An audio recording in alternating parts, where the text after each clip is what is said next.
Assalamualaikum warahmatullahi wabarakatuh. Nama saya Syafitri, NPM 260-3003, Prodi Pendidikan Matematika, mata kuliah Kurikulum Pendidikan, dosen pengampu Ibu Nur Rahmi Rizky MPDI. Sebelum memulai pembelajaran, alangkah baiknya kita membaca Quran surah As-Saff ayat 10-11. A'udzubillahiminasyaitonirrajim. Bismillahirrahmanirrahim.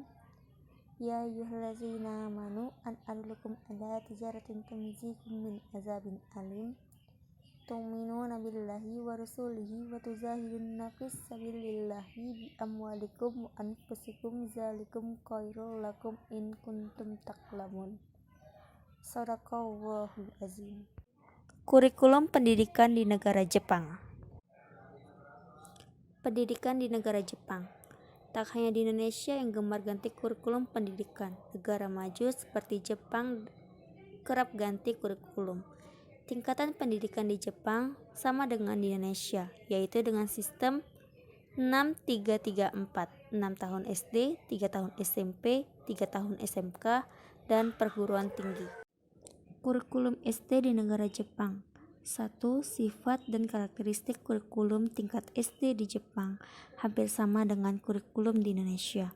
Bedanya hanya kelas 1 dan 2. 2. Pada kelas ini, Jepang lebih memperkenalkan tata cara kehidupan dan fokus kegiatan bermain daripada kegiatan belajar di kelas. 3. Pembelajaran utama seperti bahasa Jepang dan berhitung mempunyai porsi yang lebih dibanding pelajaran lainnya. 4. Sedangkan pelajaran moral diajarkan oleh wali kelas sejam seminggu atau diintegrasikan melalui pelajaran lain. Pendidikan moral sudah termaksud pada pendidikan. 5.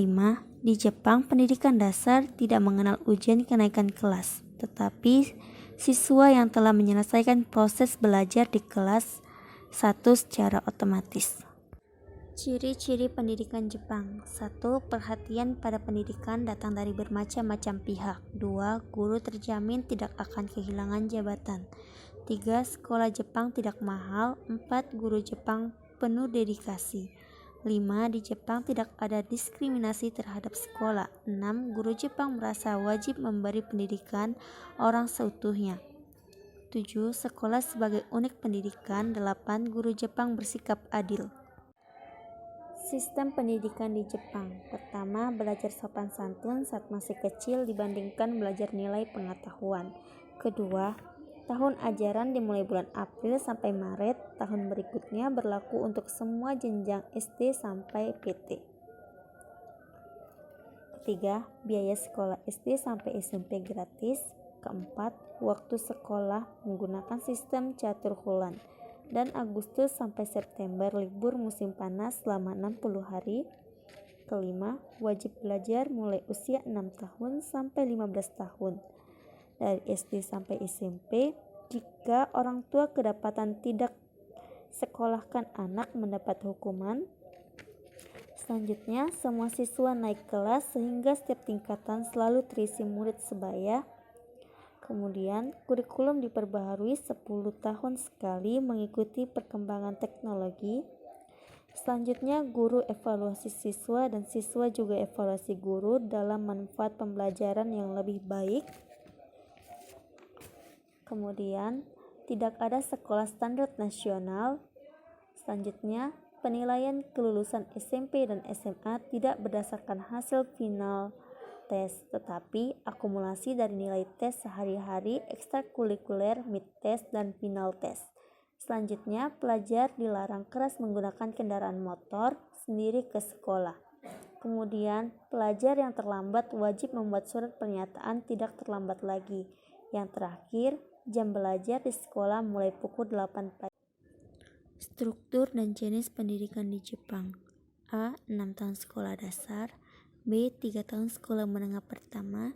C. 3 tahun sekolah menengah atas. D. 4 tahun atau lebih untuk jenjang perguruan tinggi. Kelebihan sistem pendidikan Jepang. Pertama, tidak ada tes untuk 3 tahun pertama sekolah. Kedua, ada menu makanan standar. Ketiga, tidak ada pegawai kebersihan. Keempat, seni tradisional diajarkan di sekolah umum. Kelima, mahasiswa masih memakai seragam. Kelemahan sistem pendidikan Jepang. Pertama, hubungan antara program kependidikan dengan dunia kerja belum dapat diserasikan. Kedua, pengangguran intelektual dari lulusan universitas juga semakin membesar. Selanjutnya, pendidikan yang kurang menitikberatkan pada faktor kemanusiaan melainkan pada ahli teknologi tinggi. Selanjutnya, pertambahan jumlah usia anak sekolah dan pemusatan pemukiman penduduk pada kota-kota besar. Kemudian, pemerataan dan efektivitas pendidikan masih harus ditangani secara serius. Yang terakhir, penyediaan tenaga guru yang lebih bermutu untuk mempersiapkan anak didik menghadapi masyarakat masa depan yang semakin kompleks. Perbedaan kurikulum Jepang dan Indonesia.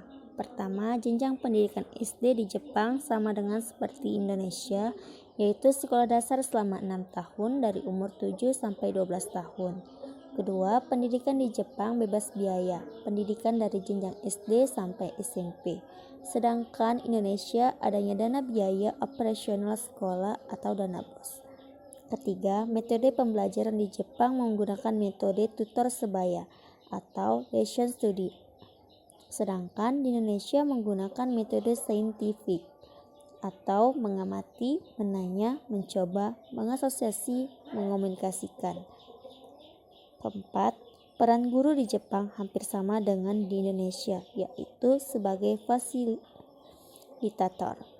Ada 3 prinsip mengajar guru di Jepang, yaitu pertama, kelas harus menyenangkan. Kedua, anak harus mengerti. Ketiga, anak harus bisa. Dan yang terakhir, sistem kenaikan kelas di Jepang adalah tidak adanya ujian kenaikan kelas pada jenjang sekolah dasar, sedangkan di Indonesia, ujian kenaikan kelas dilakukan setiap tahun pada setiap jenjang pendidikan.